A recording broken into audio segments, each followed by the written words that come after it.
Good morning everyone. Welcome to our online classes organized by Bagadia Bal Vidya Niketan.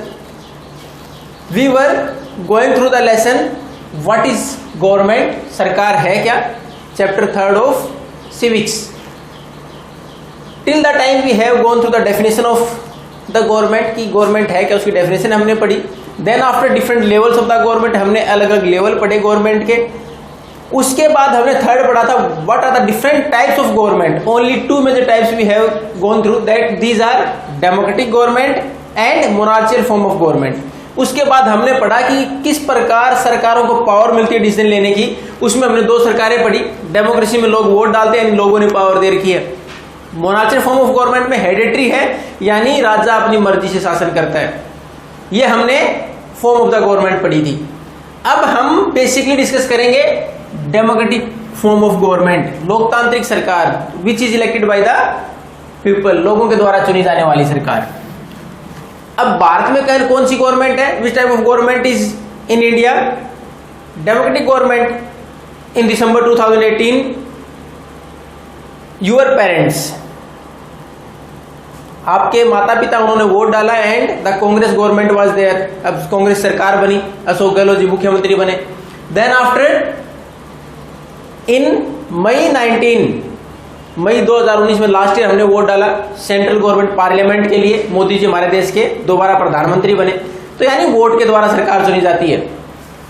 अब भारत में कौन सी सरकार है? डेमोक्रेटिक गवर्नमेंट ही. हम वोट के द्वारा हमारी सरकार चुनते हैं. ऐसा नहीं हमें एक दिन में सारी छूट मिल गई थी कि हम अपनी सरकार अपने आप बनाए. हमने काफी लंबा संघर्ष किया. ब्रिटिश टाइम के दौरान हमें इस प्रकार की अथॉरिटी नहीं थी. इस प्रकार बाकी देशों ने भी संघर्ष किया. इसकी सबसे महत्वपूर्ण विशेषता क्या है? लोगों के द्वारा चुनी गई सरकार. इसका मतलब वास्तविक पावर किसके हाथ में है?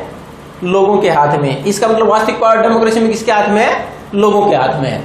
तो यह है democratic government. Democratic government in which rulers are elected by the people through voting. लोग जो हमारे ऊपर शासन करेंगे वो किसके द्वारा? हमारे द्वारा ही चुने जाएंगे, वोट के द्वारा. हमारी डेमोक्रेसीज को हम बोलते क्या हैं? These are representative democracies. Representative democracies प्रतिनिधित्व वाली लोकतंत्र. कैसे? अब देखिए हमारे पास पॉपुलेशन कितनी है? नियरली अबाउट 130 करोड़, 130 करोड़ की जनसंख्या. Is it possible to come together and take the decisions? क्या सारे इकट्ठे आए और डिसीजन ले लें? क्या 130 करोड़ लोग इकट्ठे बैठ के डिसीजन ले सकते हैं? It's not possible. तो जहां पॉपुलेशन ज्यादा है वहां डायरेक्ट डिसीजन नहीं लिए जा सकते. प्रत्येक व्यक्ति डिसीजन में शामिल नहीं हो सकता.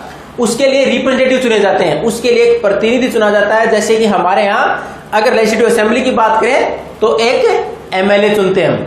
जैसे आपने लक्ष्मणगढ़ से गोविंद सिंह डोटासरा को चुना, उसी प्रकार हमारे यहाँ सीकर से राजेंद्र पारीक को चुना. तो हमारे पास हम अपने एमएलए चुनते हैं. सरदारपुरा से अशोक गहलोत को चुना. इस प्रकार हम अपने एमएलए चुनते हैं जो हमारे रिप्रेजेंटेटिव, हमारी बात रखते हैं आगे जाके, क्योंकि सारे लोग एक साथ विधानसभा हमारी पार्लियामेंट संसद में नहीं पहुंच सकते. तो हम अपने बिहाफ पर एक व्यक्ति को पावर देते हैं कि वो हमारी बात करे. तो कौन होगा? रिप्रेजेंटेटिव. इसलिए हमारे लोकतंत्र को क्या बोला गया? Representative democracies. क्योंकि हमने हमारे में से एक प्रतिनिधि आगे चुन के भेजा जो हमारी बात करता है, इसलिए हम इसको क्या बोलते हैं? Representative democracies.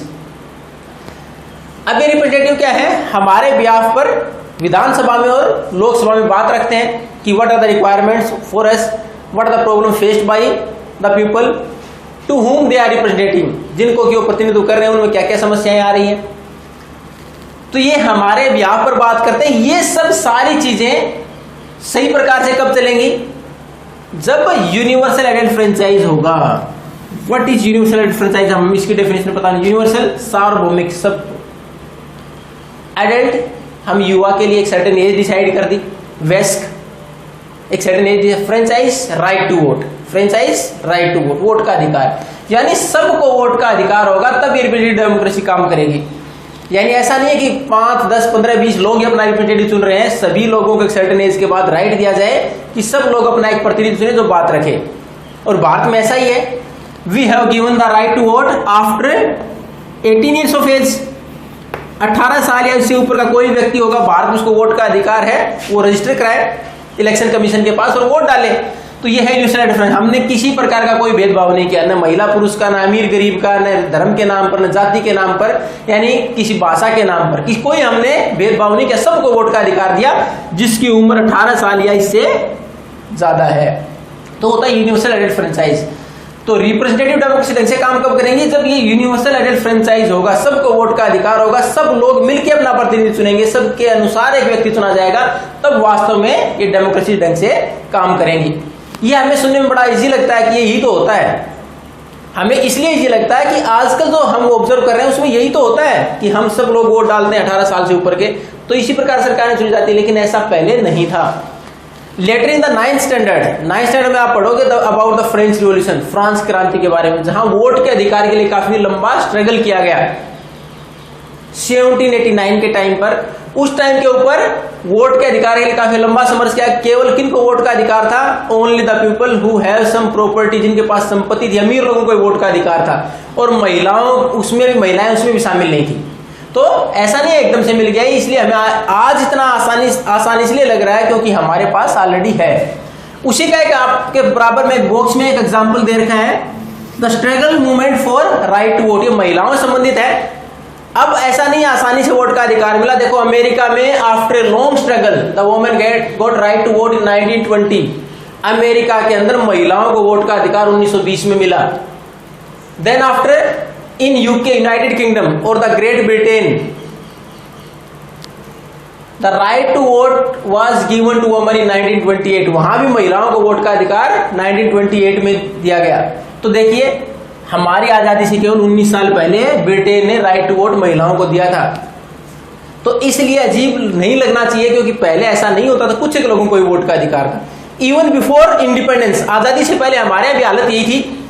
In the provinces as well as in the presidencies when legislative councils are made, जब हमारे विधान परिषदें बनाई गई to elect representative from India to raise their voice, अपनी आवाज उठाने के लिए, उस टाइम पर भी वोट का अधिकार कुछ एक लोगों को दिया गया था। अब इसके खिलाफ महात्मा गांधी जी ने एक आवाज उठाई। उन्होंने बोला कि ये तो अनफेयर है, अनुचित है हमारे साथ कि कुछ एक लोग वोट का अधिकार दे दिया, वही लोग आगे जाके बात करेंगे। They might talk about their interest only, वो केवल अपने हितों की बात करेंगे, और वो भी किसके आधार पर? केवल on the basis of wealth, धन के आधार पर, प्रॉपर्टी के आधार पर वोट का अधिकार दिया गया। इसके लिए उन्होंने एक यंग इंडिया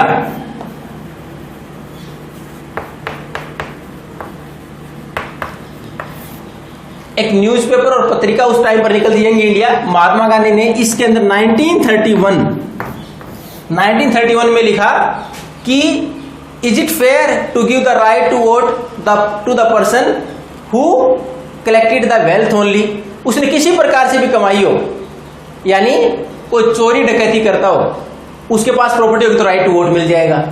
लेकिन एक वो व्यक्ति जो मेहनत से अपना पैसा कमाता है, दिन रात पसीना बहाता है, उसको वोट का अधिकार केवल इसलिए नहीं मिल रहा उसके पास पैसा नहीं है। इसमें साफ साफ लिखा है person who got the wealth is right has got the right to vote, and on the other hand a person who is sweating day and night to survive and but with a good character, अच्छे चरित्र के साथ अपनी मेहनत से पैसा कमा रहा, उसको वोट का अधिकार किसी नहीं मिला कि उसके पास पैसा नहीं है।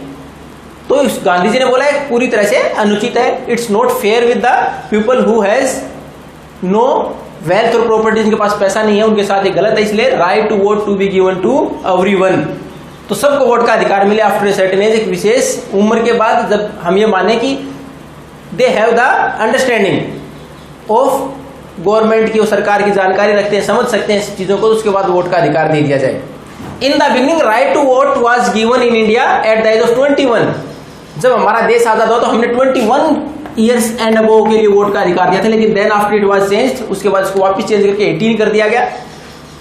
तो हमारे यहाँ राइट टू वोट किसको दिया? यूनिवर्सल डिफरेंसाइज है भारत में, सबको वोट का अधिकार दिया गया है भारत में आफ्टर सर्टेन एज। तो इस लेसन में हमारे यहाँ गवर्नमेंट देखा, गवर्नमेंट है क्या, किस प्रकार काम करती है, कितने प्रकार की गवर्नमेंट्स हैं। हमने दो महत्वपूर्ण प्रकार पढ़े, हालांकि 3 है, मैंने पहले ही बताया था, डिक्टेटरशिप इज आल्सो देयर, लेकिन हमने इस लेसन में केवल 2 के बारे में डिस्कस किया, मोनार्चियल फॉर्म ऑफ गवर्नमेंट और डेमोक्रेटिक गवर्नमेंट। उसके बाद हमने लेवल ऑफ गवर्नमेंट पढ़े, लेवल ऑफ गवर्नमेंट में हमने 3 पढ़े, आपकी बुक में केवल एक ही दे रखा है, central government, state government, then after local self government. तो हमने केवल डिस्कस किसके बारे में किया? लोकल सेल्फ गवर्नमेंट के बारे में। उसके बाद कोई भी डेमोक्रेसी किस प्रकार सक्सेसफुल होगी, क्या जरूरी है उसके लिए, ये हमने पढ़ा कि हमारे पास रिप्रेजेंटेशन होता है, क्योंकि लार्ज पॉपुलेशन होने की वजह से सारे एक साथ बैठ के डिसीजन नहीं ले सकते, तो हम रिप्रेजेंटेटिव चुने। लेकिन उसका बेस क्या हो, यूनिवर्सल राइट फ्रेंचाइज, सब लोगों को वोट का अधिकार हो। ऐसा नहीं है वो इलिटरेट है, पढ़ना नहीं आता, उसको वोट का अधिकार नहीं है, गरीब है वोट का अधिकार नहीं है, महिला है वोट का अधिकार नहीं है, तो किसी को वोट के अधिकार से वंचित नहीं किया जाए। और इसका साफ साफ हमने देखा, महात्मा गांधी ने अपनी जो पत्रिका थी यंग जर्नल्स के अंदर इसका विरोध भी किया, यंग इंडिया के अंदर 1931 में। और ultimately when we got independence, जब हमें आजादी मिली, तो हमने फ्रॉम द वेरी बिगिनिंग, शुरुआत से ही यूनिवर्सल राइट फ्रेंचाइज को लागू कर दिया। अब हम इसके question answers we will provide in the PDF format. If you have any doubt, you can leave a message to me और call to me to ask. Thank you and have a nice day.